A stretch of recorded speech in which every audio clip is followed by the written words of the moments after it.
This PowerPoint will cover excavation and trenching awareness for the construction industry.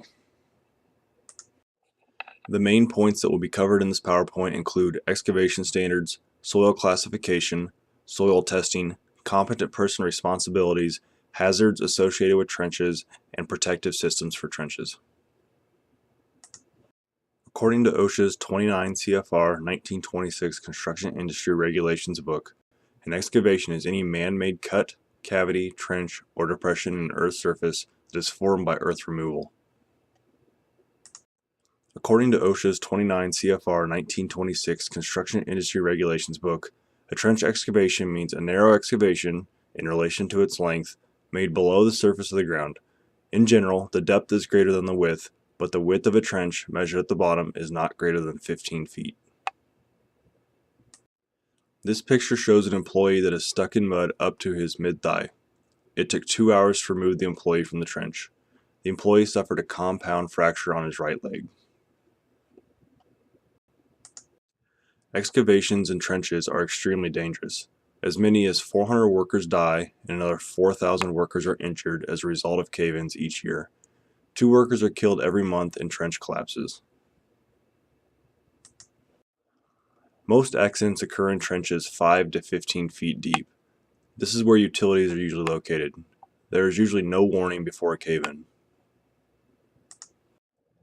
This soil weight example shows the potential weight of a cave-in for a 4-foot trench.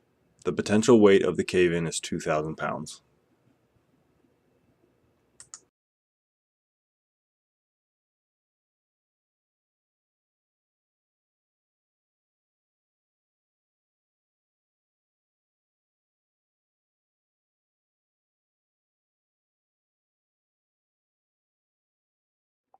This slide compares 1 cubic yard of soil to a Volkswagen car.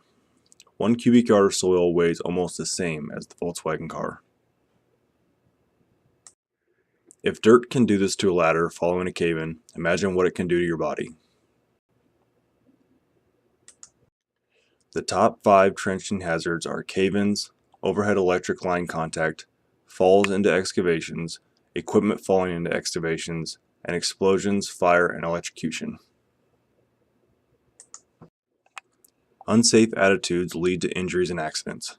Some common unsafe attitudes include, I know what I'm doing, it can't happen to me, I've been doing it that way for years, and don't worry, we'll watch the walls and tell you if you need to get out. All of these attitudes will eventually lead to an injury or an accident. The most common causes of cave-ins are poor planning, misjudgment of soil type, inadequate or incorrect installation of protective devices, defective protection devices, and failure to adjust to changing conditions. Cave-ins are the greatest risk when performing excavation work. That being said, other hazards involved in excavation work include lack of oxygen, fumes, fire, heavy machinery, underground utility lines, falling into the excavation, and equipment rolling into the excavation. A competent person of excavations and trenches must have specific training in and knowledge about soil classification, protective systems, and the requirements of the standard. Competent persons must be capable of identifying hazards and authorized to eliminate them. Good examples of competent persons are supervisors and equipment operators. Supervisors and equipment operators are familiar with trenching and excavation operations and have the authority to eliminate hazards.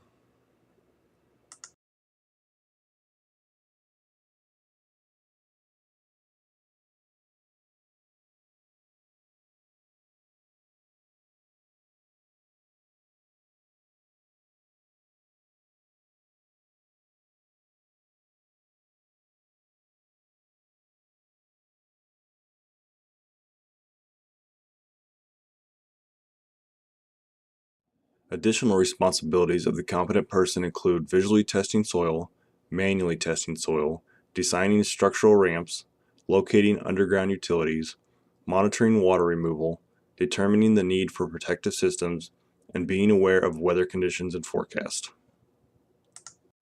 This picture shows employees working unsafely in an excavation. The competent person for the job site must have the authority to take prompt corrective action to prevent accident and injury or fatality from occurring. This picture shows a 6-foot deep vertical sided trench that is not protected. A trench like this is dangerous and should never be entered. Notify your supervisor or the safety director if you see a trench like this. The competent person has two options when determining excavation requirements.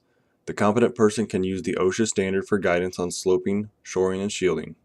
If the competent person is not comfortable with the OSHA standard, or if the excavation is deeper than 20 feet, the competent person can use a registered professional engineer to provide excavation requirements. Registered professional engineers must be used if the excavation is deeper than 20 feet.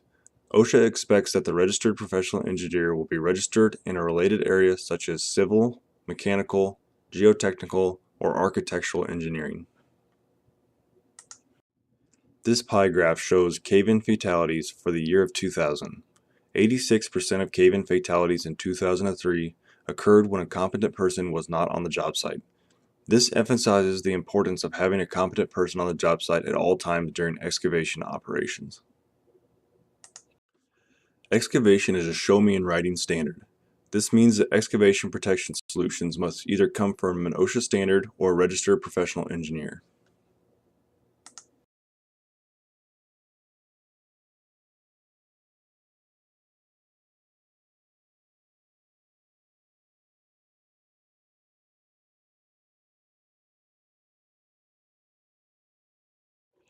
The 29 CFR 1926 OSHA Book over Construction Industry Regulations contains scope, application, and definitions for excavation operations. The book also contains appendixes that detail soil classification, sloping, benching, shoring, and protective system selection. This slide shows things that should be considered when conducting excavation operations. When conducting excavation operations, make sure to take into consideration underground utilities, access and egress, vehicle traffic, falling loads, warning line systems for mobile equipment, and hazardous atmospheres in the trench.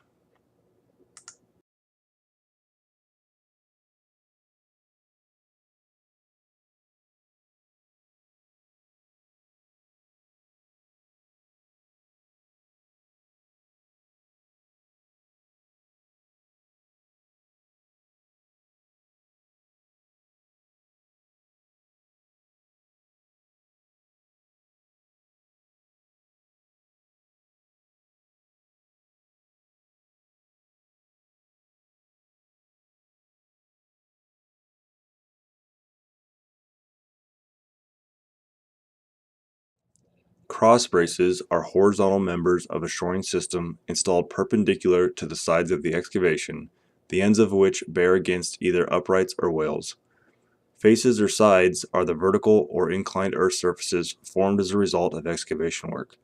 Failure is the breakage, displacement, or permanent deformation of a structural member or connection so as to reduce its structural integrity and its supportive capabilities. Kickout is the accidental release or failure of a cross brace. A ramp is an inclined walking or working surface that is used to gain access to one point from another and is constructed from earth or from structural materials such as steel or wood.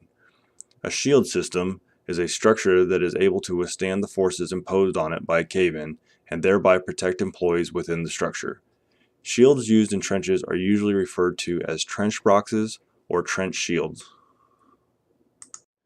A shoring system is a structure such as metal hydraulic, mechanical, or timber that supports sides of the excavation and which is designed to prevent cave-ins.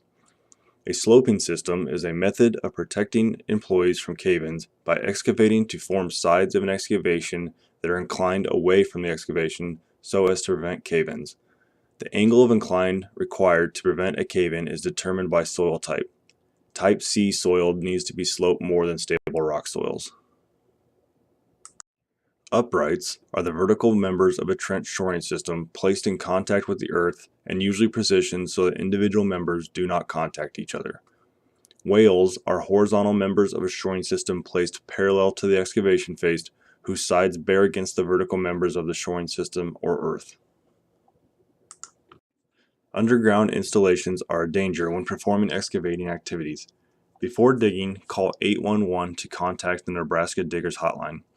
Estimated location of utility installations must be determined prior to opening an excavation. When an estimated location request cannot be met, the employer may proceed with caution with detection equipment of an acceptable means to locate utilities. Underground utilities are usually identified with flags or spray paint. Excavators must observe a tolerance zone of at least 18 inches on both sides of the identified utility. Hand digging must be used within 18 inches of the identified utility. Color codes are used when identifying underground utility lines. Red means electric, yellow means gas or oil, orange means communications, blue means water, green means sewer, white means proposed excavation, and pink means temporary survey markings. When utility companies or owners cannot respond to requests to locate underground utility installations within 24 hours, employers may proceed with caution provided detection equipment is used to locate utility installations. Underground installations must be protected, supported, or removed as necessary to safeguard employees.